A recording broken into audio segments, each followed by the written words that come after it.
Hey, what's up guys, and welcome back to askNK. Today we're going to be looking at a new rendering engine that has surfaced from nowhere. This rendering engine is made available by the guys at Dimension 5, which is a spin-off of A-Star Technology and Research. Now, the thing with this tool is it is an amazing real-time renderer. It actually started gaining attention when the guys at Dimension 5 kind of released a trailer with their new rendering engine capabilities. It began to gather some steam. The thing with this tool is that the tool has been available over a period of time. Although it did get a lot of updates, both the website and the tool itself got a lot of updates within the mid and last quarter of 2019. One of the things with this rendering engine is the fact that it combines both ray tracing and rasterization for you to get real-time interactive photorealistic results. Right now the website is down due to a lot of traffic coming over to the website, and they've gone ahead to do a bit of damage control by creating a web page which would notify you just in case you want to get in touch with this tool or in touch with the website the minute it comes live.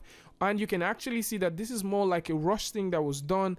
As you can see down here, it still says create a site using Shrinkly. And one of the things that you need to also know is the original website used to look like this, and it has a whole lot of Chinese write-up and all that stuff, but right now it looks like this. And now the big question is, what is this tool exactly? How can you get this tool? What apps does it support? What you need to know before you get into it? And with the amount of steam that this tool is beginning to pick online, the big question is, will this tool be able to compete with tools like Atlantis, Enscape, TWINMOTION, Lumion, V-Ray, and the Bentley Lumen RT? For this, there's just one way to find out.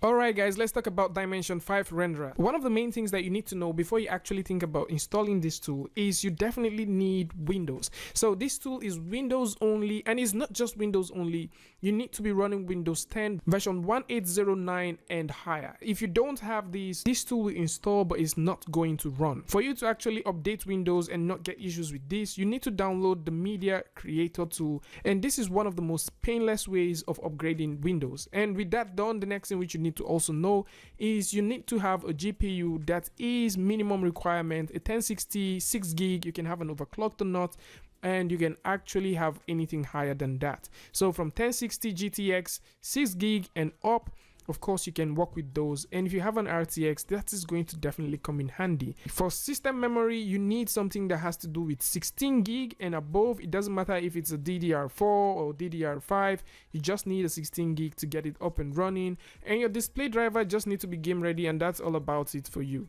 One other thing which you need to know is this tool is currently in beta, and it simply means that you can use it for free right now and do whatever thing that you want. An open beta is basically one of those things that I've always loved to see, and it's really nice to see that Dimension 5 actually have this thing available. I'm working with the version 1.3.1, which might actually change over time. So I'm also going to put the link in the description where you can download this, as this is not available for download at the point of recording due to the fact that the website is down. And also I'm going to put a link in the description as well where you can get the sample scene. So with that said, let's get started. If you take a look at the screen, what you can see is we have SketchUp open. Now the thing with this tool is actually tied to SketchUp, and you can work basically with SketchUp as a native file, or you can work with an FBX. At the same time, you can also work with the Dimension 5 asset file, which is known as D5A. So it's more like the Dimension 5 app or Dimension 5 asset file. I don't know what it's called, I just know that it's D5A extension.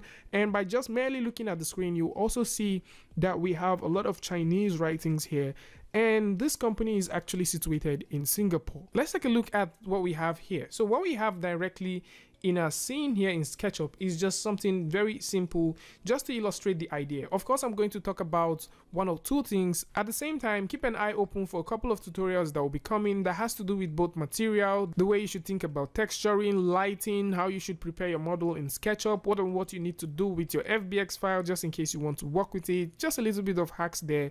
And if you guys have questions regarding to this, also put that in the comment section by the end of the video. So with this scene here, which we have in SketchUp, I'm just going to go ahead, save this out, and open it over at Dimension 5. So let's start off with how you can navigate with this tool. So with this tool open, how you can navigate is pretty simple. You need to make use of the mouse, so you roll the mouse in, out, and that's how you kind of move in and out. And if you hold down shift, just like you work in Revit and at the same time in Twinmotion, this is how you can pan. If you click with the right mouse button and move around, you can also orbit around your scene in this way. Pretty cool, right? And one of the other things that is very reminiscent with this tool, that reminds you of Keyshot, is once you let the scene stay, you get to see that real-time feedback or that real-time rendering going on. This is just one of the most impressive things that has to do with this tool that I kind of like. The entire UI is very simple, and I think except for tools like the MAVERICK renderer, so in case you want to check that, that's also going to be in the description, and tools like Twinmotion, I barely think there's any other rendering tool that is as simple as this one right now. The simplicity with real-time combined with this tool is just amazing. So if you take a look here, you're going to see that we have a bar here. Hopefully this is going to be changed. There should be a lot of reworking with some of the things. And at the same time, if you take a look here, we also have another bar. Now, all of these bars are things that you can work with. So for this one, you can simply use it to hide the bar in case you want to get a full view. And at the same time, you have all of these other ones. If you press 1, 2, or 3, or even 4, you'll be able to access the lights that it has. And furthermore, you can see that we have the material picker and we also have the material brush. And these are for assigning materials that you can work with and also materials that you can download from the internet. We're going to talk about that in a bit. Now, with these two tools which we have here, they are basically your gizmo, which you can use to actually move things around, rotate things, but there is no skill. I really wish there's going to be a skill in the final version, but right now there seems to be no skill. These other tools which we have here is for you to be able to flip things and also for you to duplicate the stuff. So if we take a look at this other part right now, we're going to see that we have the outdoor setting. This is also another one which has to do with the filters. This has to do with the cameras, and this has to do with the list of scenes that you have saved. One thing which is very cool is whatever scene that you have saved in SketchUp, you're definitely going to have them here. So we have one scene like this here, and we have another scene directly here. And if you want to check out how you can save your stuff in SketchUp, so just in case you're new to that, how you can do this is relatively easy. So with SketchUp open here, all you have to do is go over to this section, and if you don't have this open, then you might have to go over to the windows, go over to the default tray, and then you can pop out scene. So if you come over to the scene, which we have directly here, you can see that we have exactly the same scene that we have in the D5 renderer. So the scenes that you have saved in SketchUp, you can also see them here, which is pretty neat. Another cool feature that this tool has is the fact that you can also sync your file. So once you have your file saved, you can definitely sync this file, and it kind of makes a lot of sense. You can also choose to save your own scene. So just in case I get to this part and for some reason I kind of love to look at things from this point of view, I can also simply click here and have this scene saved out. So now we can go from here to this scene and also to this other scene. This is going to be extremely nice if they have an implementation for animation, which is actually not available right now. If you take a look down here, you also see the lights. So in case we have some extra lights, which we can actually implement by clicking, so we can click here and simply position the lights directly here, and then we can increase the length of the light if we choose, and we can press delete to take that out. And at the same time, we can also bring in a point light. So if I just simply click and bring it directly here, I can bring in a point light, and we can move this point light, and you guys can see the feedback that we have in real time. So you can use the lights that you have here to actually illuminate and make some very good sense out of this. And you can see once you start adding those lights, you can start having some sort of light information going on here. And at any point in time, if you want to turn off the lights, probably you want to have them in your scene, but you don't want them to illuminate your scene at a given time, then you can simply come through and you can just turn this off. And at the same time, you can do the same thing here, and you can just simply click here as well, and you can just turn this off. So by just simply looking at this, you would notice that we're not getting like the final quality of what we want. This is because we're previewing this using the medium quality, and you can actually access that from here, and you can also see that it is set to preview. If you click down here, you're also going to see high quality only for RTX. Now, if you have an RTX card, you may likely want to switch that directly there. Other things that you would also want to note is if you click on the preview button here, it's going to go ahead and get you a much more realistic lighting for your scene. And before we actually get into looking at the realistic lighting, let's talk a little bit more about the filter section that has to do with the tone mapping. So by default, if you just simply click on this button here, you're going to get an auto exposure. This tool will take a look at your entire scene and automatically give you an exposure that it feels should be the best for you. But if you want to still make changes by yourself, you would actually go through and start making those changes with all of these interesting sliders. You can also see that we have more stuff that you can play with here. And at the same time, if you want to get things like volumetric, if you want to make some stylization, so for example, you want to have all clay, of course you can also get this. And for this, you could actually switch back and forth real quick so that you can get a much more faster stuff if you're using a low-end graphic card, or let's say you're using something that is not up to the RTX. Of course, this is how you can actually get these things up and running. And at the same time, if you turn this off and just simply switch back and forth, you can also see that this is also another quick way of getting these things to work. You can choose to play with the temperature, so you can also play with the temperature as well. And down here, you also notice that we have volumetric lighting. So for the volumetric lighting, we can also choose to increase the amount of fog that we want. So if I simply go out, you can start seeing what I have a lot of fogs happening here. If I tone this down, you see that we have nothing. So I can increase the amount of fog that we have here. And at the same time, I can also choose to increase the amount of scattering that we have. Now, the idea between having scattering and having that fog is, if you throw in the fog, of course, you're going to get the fog feel. But when you throw in the scattering, the light that you're going to get from your scene would scatter more of that fog in your scene. So if I start, increasing this by default, you may not see so much difference. Now, this is going to make more sense when we introduce something that has to do with the spotlight. So if I bring in the spotlight and just simply raise this thing all the way up and increase the number of brightness that we have in here, so I can just simply punch in the brightness that we have here. Let me actually turn this down and actually take this out and just simply allow this. You would notice that we basically have just the light and there is nothing being scattered around. So we're just turning down the exposure, and you can also see that there is no volumetric being scattered around. So if I just simply increase this right now and allow this, you can see that we have that volumetric light happening there. And this is really, very, very cool. And you can use this for so many stuff. Now, let's take a look at the materials. Now, for the materials, we'll need to switch over to another scene. So this scene is a demo scene that is made available on the website. And I'm going to put a link where you can find this just in case you want to work with it.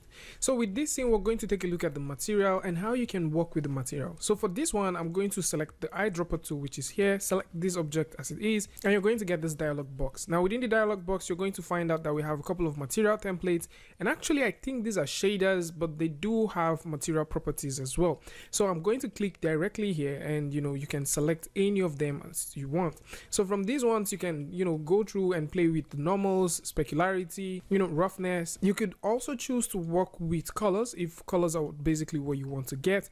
And if you want to work with the UVs, you can also do the same thing. This is best in case you want to stretch textures, and at the same time, if you want to offset the texture or if you want to rotate them, I think this is the best place for you to do that. But for this object I have selected, I would like to change the color. So I'm going to just simply slide this all the way to this point, and you can see that we're beginning to change the color of this object. So you can move this all the way to this point, and you can also move this all the way to this point.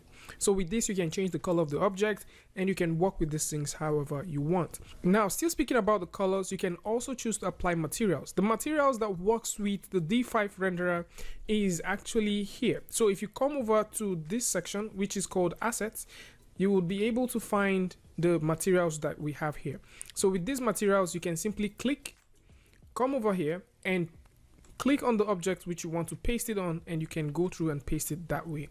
At the same time, you can also initiate this one more time, click, and go over to the material where you want, or the object where you want this thing to be placed, and you can click and get it there. If you're done assigning the material to an object, you can simply right click to get rid of it, and at any point in time you can always access that by just simply clicking here. Within this section, if you go through, you'll find out that they're all Chinese, and there is just no way to either understand what they are except by just using the thumbnails, and basically that is how you can find out what each material is. So for the materials that you want to work with, this is how they are, and you can simply click and download a brand new one anytime you want. So the materials are quite a lot. I think they brag to have about 2,000 materials. I'm not so sure, but I think about 2,000 materials is what they claim to have, and you can definitely download them by just clicking, and once you download, they'll be saved in your D5 renderer folder, and from there you can assign these materials to anything that you want. So for the lighting, you can choose to use the sun light intensity to actually play with lighting, or you can go all the way down here, and if you want to control the light that has to do with the HDRI, you can simply use the sky light intensity to actually do that. So if I start toning this down, you will start noticing that the light coming from the HDRI begins to go down. So you can see that. So it goes up and it goes down, it goes up and it goes down. So while we're still talking about lighting, if you want to change the time of day, you can definitely change the time of day here. So if you want to change it, you can use this, and this is going to be very, very interesting, especially if you want to use this to tell what time it is. The only downside for me is there is no animation feature here. So this is more like a straight heads-on render to be printed, render for, you know, publicity, render for print, and so on and so forth. But once it has to do with animation, this tool basically doesn't support animation, and this is one of those things that I really wish it has. And the more we're working with this, you can see that the sunlight itself is being affected, and of course you can definitely change how much of the sun you want to change by default, and you can still allow this to be driven by the entire thing as it is. Now let's talk about something else that has to do with the camera, that is the depth of field. So the depth of field thing kind of works pretty easy. So how you get this thing to work is like this. So let's say we have this object right here. This object is the object we want to play with. And one thing I didn't mention earlier is once you click on an object, I think it kind of finds a way to use this object or the object that you selected as the pivotal point. This is more like what you get when you're working with Twinmotion. And I think in most cases when you're working with Maya, this is basically one of those things that you get. So once you have this object selected, I can now come over here where I have my camera. Of course, this is the field of view which we want to work with. I'm going to come back to this place, go all the way down here and turn on the depth of field. So once I turn on depth of field, I'll be able to select the focus point. So once I turn on depth of field, I'll be able to select the focus point. So I'm just going to select the focus point and just click there. So once I click here and I have this as the focus point, so I'm just going to do that one more time, select the focus point and just simply click here to actually define the focus point. You can now see that I have the other object out of focus. All right, so this object stays in focus, and I think it has to do with, you know, the positioning of your camera at a given time. So you can see that I have this object in focus while the other ones are out of focus. And also I can increase how much blur I want this, or if I want it to be extremely blur, if I want it to be a bit lighter, if I want it to be higher. So pretty neat stuff in case you're working in SketchUp or maybe other 3D applications that can export FBX, and you want to actually create something that will be really, really clean, and at the same time you want to iterate things faster. Of course, this tool is definitely going to work for you. And at the same time, if you want to actually render stuff, you can render these things either as images, or you can choose to render this as panorama. So for images, you might just simply want to keep it at 16:9, which is pretty neat for full HD, and you can go through and simply hit the export button. Or you can also go ahead and get this tool out as a panorama, just in case you want to work with this tool as a panorama. And so my final draft for this tool is simple. This tool is definitely not going to replace tools like Twinmotion, Lumion, probably not. It may complement them, but definitely would not replace them. And other things I would like to say is it could kind of equate things like Enscape and Atlantis, and probably V-Ray. It might kind of equate them in some degree, but at the same time, it cannot replace those tools that you can use to auto-generate things like, you know, plants, characters, animals, you know, all of those tools that you can use to auto-generate stuff. It definitely cannot replace them. Of course, it cannot actually recreate things like water and all that stuff. Things like Twinmotion, Lumion, and Lumen RT kind of gives you those features and those tools that you can essentially play with. But then, of course, it is totally left to you guys to tell me what you think about this in the comment section. And yeah, I would like to know what you guys think about this in the comment section. Tell me what your thoughts are about this tool. Have you tried it before? If you've not, there's a link in the description where you can download that. Of course, if you have questions about this, please put them in the comment comment section as well. And if you like this video or you learned something from it, go ahead and give it a like, and don't forget to tell a friend. And if you're new here, it's going to be amazing if you can hit the subscribe button and also turn on notification so that you don't miss the next video or the next update. And until I see you guys again with a tutorial update, Free Friday, Tutorial Tuesday, tips and tricks, things like this. Peace.